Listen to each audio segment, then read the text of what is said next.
The world is at war. And I know what you're thinking. Deacon Matt, don't you know your history? Don't you know what's going on? World War II is the last world war. That ended in 1945.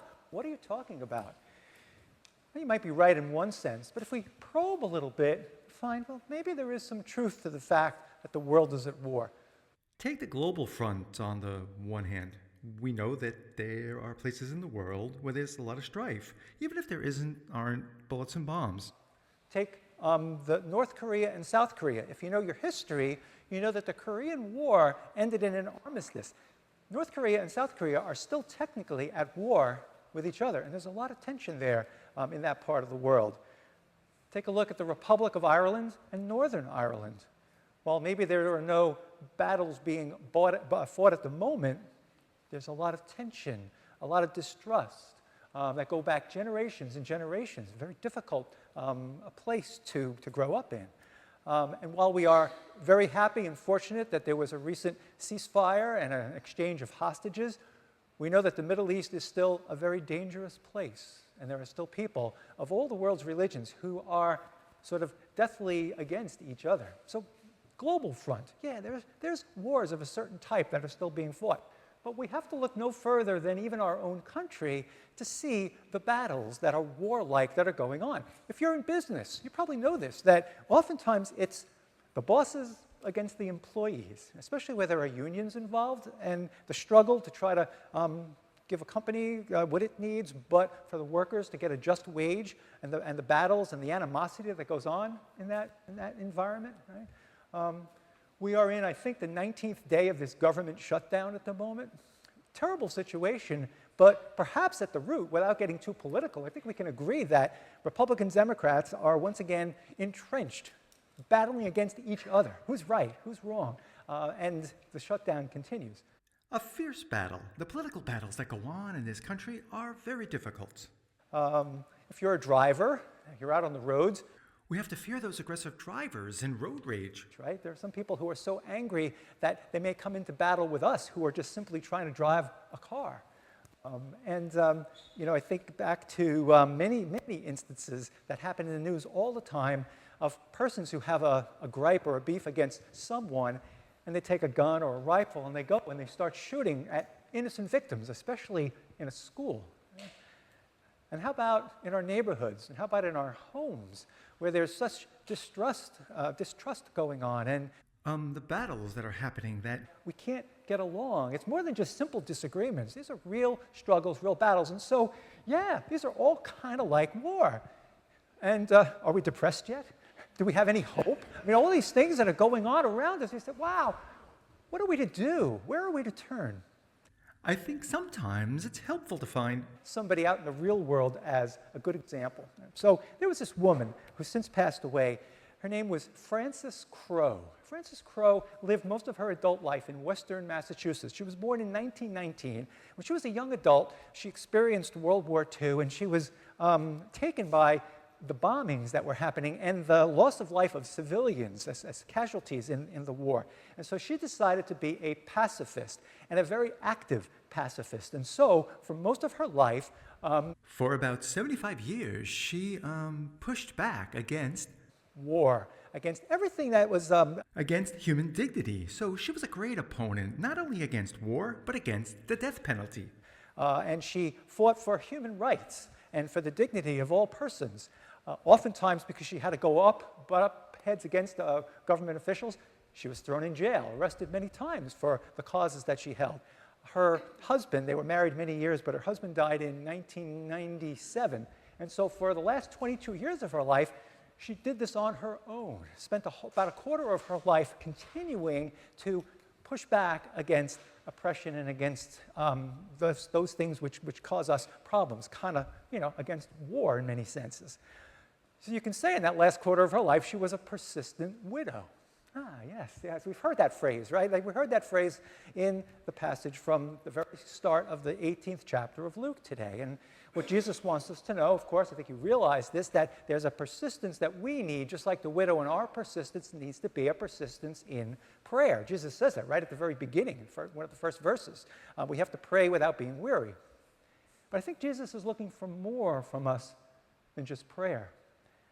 Jesus wants us to be persistent in our faith. Not just prayer, but persistence in faith. Persistence in trust in God. And because in human history we're on this side of the first Easter Sunday, Jesus wants us to have persistence in the hope of what his resurrection brings. And so prayer leads to faith and hope, and all of these things come together and puts us on a path to peace. Peace, the antidote for war. But it all starts with prayer. And in many of these situations that we hear, especially school shootings, and right away you'll see in the news or read on the internet, people will offer their thoughts and prayers. Very important. But I'm noticing more and more what other people are saying. They're like, we don't want thoughts and prayers anymore. We don't need thoughts and prayers. Maybe that's the problem. Maybe we don't have enough thoughts, and maybe we don't have enough prayer, because maybe these things that are happening are because we've kind of, as a society, pushed ourselves away from God. So maybe we need more prayer. And I think the people who say we don't need thoughts and prayers, they have a point. They want action. They want something to be done. So do we, right? We want that. We want that action. But that action has to first be based in prayer. It has to first be based in this fundamental belief that we have in the dignity of all human beings. That everything that we do, all of our actions are always aligned to a unity and peace amongst all of us. So our prayer always leads to that. That's the action that we have to take, working together to solve these disagreements, especially the ones that are so violent, and to avoid the confrontation that leads to these little wars that we have with each other. We're all called to do that in our lives, and it Takes on a different aspect, different ways. We can look at it in different ways because we're all different people. Some of us are called to be those peacemakers on the front lines, right? And those who are going to be actively pushing back against issues related to peace and human dignity. I don't recommend it, but some of us might get thrown in jail for that, right? We'll look at Martin Luther King Jr., right? Nonviolent resistance, yet he was thrown in jail for that. Some of us are called to be in the workplace and to be those persons, kind of the even-keeled persons who can kind of bridge the gap between those struggles between employees, or especially between management and the rank and file, have that level head. Some of us are called in our own homes to be the peacemakers and to say, this battle, whatever it's been, has been going on too long amongst all of us in the family.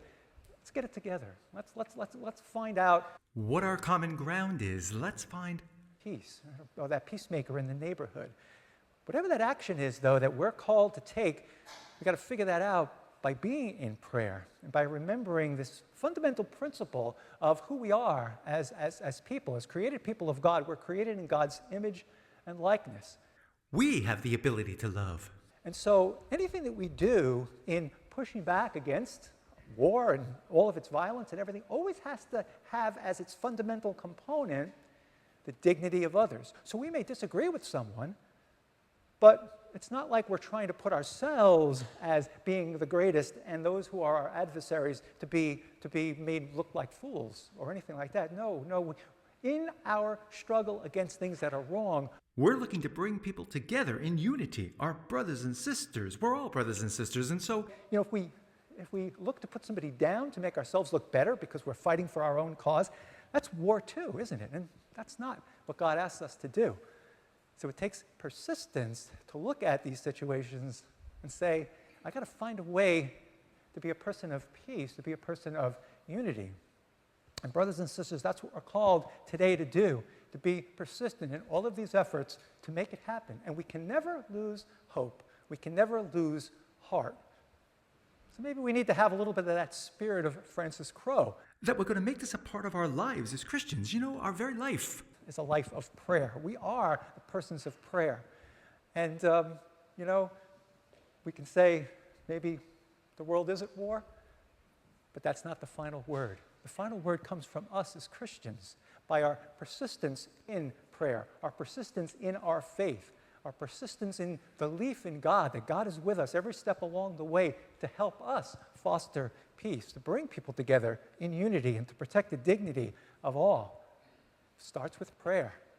And if we follow that path and we trust in our Lord and Savior who died for us, and we receive communion and we have that strength and we go through day after day with that persistence, then we'll come to what the goal is for us here in this world. And that is persistent peace.